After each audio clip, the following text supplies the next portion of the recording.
news comes first. This is WECT News at 11.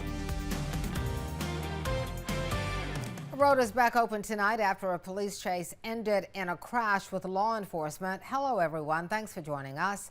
I'm Frances Weller. We begin tonight with new details just into the WECT newsroom on a crash.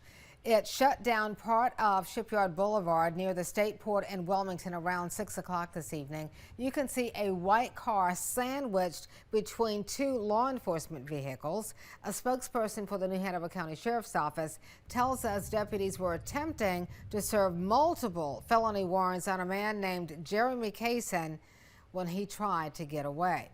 Now, when he tried to get away, it didn't happen. Right here you can see he passed by the WECT studios and almost ran into one of our fences. Pay attention to the right side of your screen. You can see that white car lose control and crash into the ditch. Then several unmarked law enforcement vehicles chase after it, some even coming from other directions. We're told deputies pit maneuvered Kaysen to box him in, and he tried to get around them, I should say, and that led to the crash with the unmarked vehicles.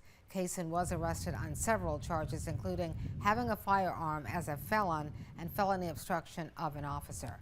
He's reportedly a suspect in a federal investigation as well.